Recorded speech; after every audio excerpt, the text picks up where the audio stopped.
তাদের পদত্যাগপত্র এফেক্টিভ হবে হচ্ছে ইলেকশন তফসিল ঘোষণার সাথে সাথে।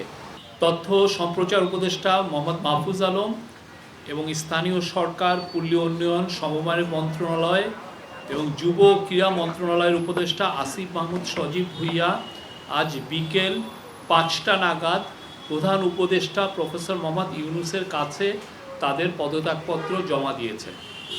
উপদেষ্টারা রাষ্ট্রীয় অতিথি ভবন যমুনায় উপস্থিত হয়ে পদত্যাগপত্র জমা দিলে প্রধান উপদেষ্টা তা গ্রহণ করেন। তাদের পদত্যাগ নির্বাচন কমিশন তফসিল ঘোষণার সাথে সাথে কার্যকর হবে। জুলাই গণঅভ্যুত্থানের সম্মুখ সারিতে থেকে নেতৃত্ব দেয়া এই দুই ছাত্রনেতার পদত্যাগপত্র গ্রহণের পর প্রধান উপদেষ্টা তাদের ভবিষ্যৎ জীবনের মঙ্গল কামনা করেন।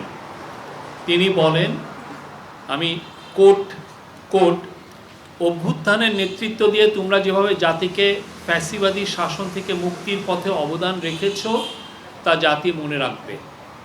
আমি বিশ্বাস করি ভবিষ্যতেও গণতান্ত্রিক উত্তরণ ও বিকাশে তোমরা একইভাবে সক্রিয় ভূমিকা রাখবে।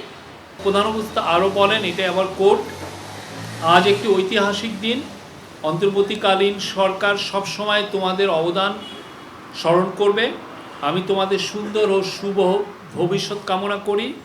এত অল্প সময়ে তোমরা জাতিকে যা দিয়েছ তা জাতি কখনো ভুলবে না। তিনি বলেন, এটি একটি রূপান্তর মাত্র। আমি আশা করি আগামীতে বৃহত্তর পরিমণ্ডলে তোমরা আরও বড় অবদান রাখবে। আবার নিজেদের কর্মের মাধ্যমে দেশের মঙ্গলে নিয়োজিত থাকার আহ্বান জানিয়ে দুই ছাত্রনেতার উদ্দেশ্যে প্রধান উপদেষ্টা আরও বলেন, সরকারে থেকে যে অভিজ্ঞতা তোমরা অর্জন করেছ তা ভবিষ্যৎ জীবনে অবশ্যই কাজে লাগাতে হবে। এই বিষয়টা পুরোপুরি প্রধান উপদেষ্টার এখতিয়ার। প্রধান উপদেষ্টা উনি এই বিষয়ে ডিসিশন নেবেন, আপনারা অতি শীঘ্রই জানতে পারবেন। আমরা সরকারের তরফ থেকে সবসময় একই কথা বলছি, নির্বাচন ফেব্রুয়ারির প্রথমার্ধে হবে আমাদের সরকার বলছে। এবং আমরা যখন গ্রামে বা বিভিন্ন ডিস্ট্রিক্ট টাউনে যাই আমরা দেখেছি সেখানেও নির্বাচনের জোয়ার বইছে। কিন্তু সমস্যা হয়েছে যে কিছু কিছু তথাকথিত কমেন্টেটর যারা ইউটিউবে বা বিভিন্ন টিভিতে বসে এই কনফিউশনগুলো ছড়িয়েছেন, হ্যাঁ, তাদের মধ্যে তথাকথিত কিছু সিনিয়র সাংবাদিকও আছেন। তারা প্রতি মুহূর্তে এই কথা, এতে হয়তোবা আমরা দেখেছি যে এতে ওনারা হয়তোবা কিছু এক্সট্রা কিছু ভিউ পাচ্ছিলেন সেই। কিন্তু আমরা কিন্তু প্রথম থেকেই বলছি নির্বাচন ফেব্রুয়ারির প্রথমার্ধে হবে এবং এই বিষয়ে চিফ অ্যাডভাইজার সবাইকে প্রস্তুতি গ্রহণের কথা বলেছেন। আপনি দেখেছেন যে সব ধরনের প্রস্তুতি এই গভর্নমেন্ট নিচ্ছে। আজকে উনি সারা বাংলাদেশের যত ইউএনও আছে তাদেরকে উদ্দেশ্যে উনি অ্যাড্রেস করেছেন। উনি নির্বাচনের গুরুত্ব আবারও বলেছেন এবং এটা যে ঐতিহাসিক এবং স্মরণীয় নির্বাচন এই বিষয়ে সবাইকে বলেছেন যে এই বিষয়টা খেয়াল রাখতে হবে।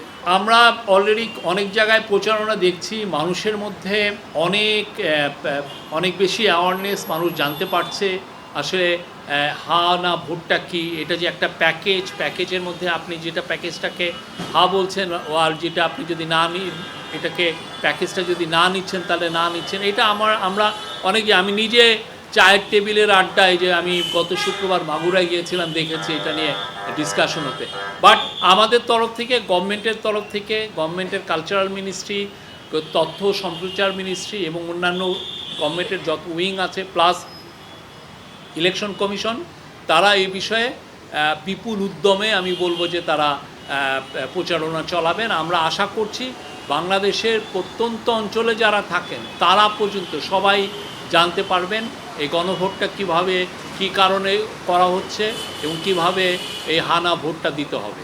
আপনারা আমাদের এখনও আমরা বলবো যে মানে মিড ফেব্রুয়ারি যদি আমি বলি তাহলে 2 মাসের একটু এদিক বেদিক আমাদের সময় আছে। আমরা মনে যথেষ্ট সময় আছে এবং সে বিষয়ে আমরা এই গভর্নমেন্ট যথেষ্ট প্রিপারেশন নিচ্ছে, ইলেকশন কমিশন নিচ্ছে। আপনারা দেখছেন যে পোস্টাল ব্যালটের বিষয়েও আমাদের যারা ডায়াসপোরা ভাই বোন আছে তাদের মধ্যে কি একটা উদ্যম, একটা জোয়ার বইছে। তারা অলরেডি আমার মনে হয় আজকে আপনারা যদি দেখেন 3 লাখের বেশি অলরেডি রেজিস্টার্ড হয়ে গিয়েছে।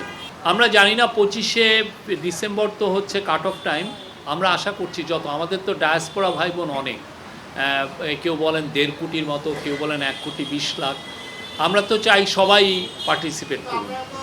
আমরা তো চাই যে বাংলাদেশের যত নাগরিক আছেন বিদেশে সবাই এতে লিস্টেড হয়ে সবাই ভোট দিন। এই তাদের পদত্যাগপত্র এফেক্টিভ হবে হচ্ছে ইলেকশন তফসিল ঘোষণার সাথে সাথে। এখন ইলেকশন তফসিল ঘোষণা যদি কালকে সকালে হয়ে যায় তাহলে তো ওনারা পারবেন না, আর যদি এটা পরে হয় তাহলে ওনারা থাকতে পারবেন। এটাই আমি যেটুকু জানি আর কি।